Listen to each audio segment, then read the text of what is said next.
So recently in another video, I've been talking about using the trusty wooden spoon and the exercise to free the first finger so that it's able to really be free to do vibrato and shifting. And so it's using the thumb as a pivot and the wrist as a pivot and allowing the hand to all the fingers to be in violin position and to move the first finger like that. So let's convert this lovely exercise into vibrato and just find out how easy it is to produce a really nice but loose vibrato. So once you can do that and you realize that the first finger is nice and free and it can move, then the next stage is to make the movement very, very small and fast, right? So you need to relax to do that. So see if you can do that and then try it just with the first finger. Lift all your other fingers up and try that. And you'll see that there is quite a space inside the first finger there. So go to the second finger, and if you want to just lift the other finger up, that's fine, and keep it really small, really nice and small and fast. Now let's go to the third finger, and the other two can be lifted if you like. And then the fourth finger.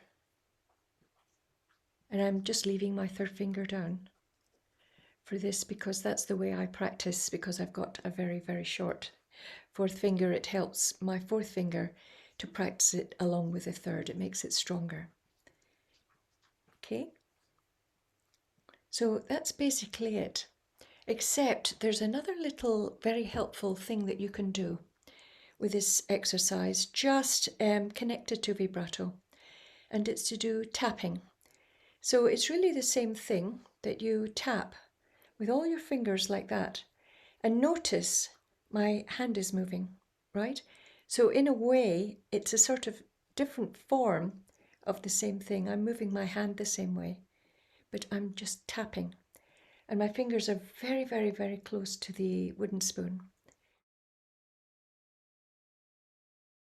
This is great because the fingers should be very, very close to the fingerboard when you play, if possible.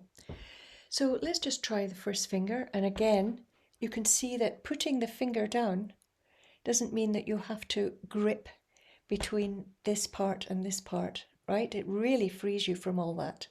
And really, that's the way you want to put your finger down, just like that, right? So easy. Then try your second finger, tapping. And don't make a massive big movement like that. Keep your finger very, very close to the fingerboard, the third finger, like that. And then the fourth finger. Now the reason that tapping is so helpful is because when you do vibrato, you have to put your finger down, and then almost simultaneously you want to start vibrato. So the movement of putting your finger down without tightening it gives you a fantastic chance to do nice loose vibrato, right? So you can see how these exercises are importantly linked, right? So let's try going to the violin now. So we just slide over the top, and the thumb is a pivot and the wrist is a pivot.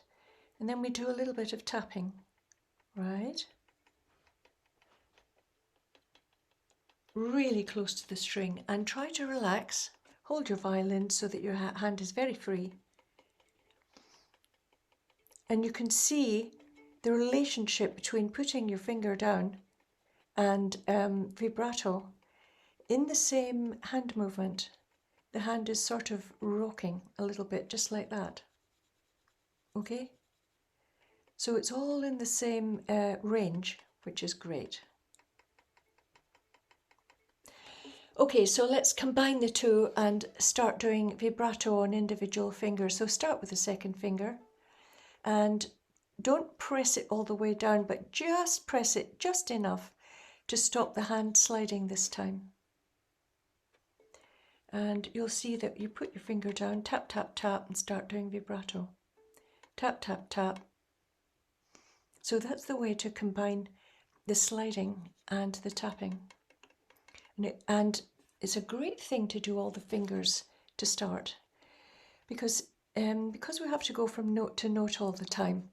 It's really good to practice all the fingers in the violin position parallel to the fingerboard, because if you just use your first finger like that, often your hand is open and it takes longer for the second finger to go down. It's not very efficient, right? So if you start like this and start like that, you get your hand used to what it needs to do in order to be loose, but in a certain position, okay? So vibrato, tap and vibrate, but really the vibration is really this movement, right? So practice that on all your fingers and you'll find that your vibrato is really loose, and the way that you put your fingers down is also really loose. There's no tightness there at all. So there you have what I hope will be an easy way to get to vibrato. So I hope you enjoy it, and I'll see you next time. Bye for now. Bye.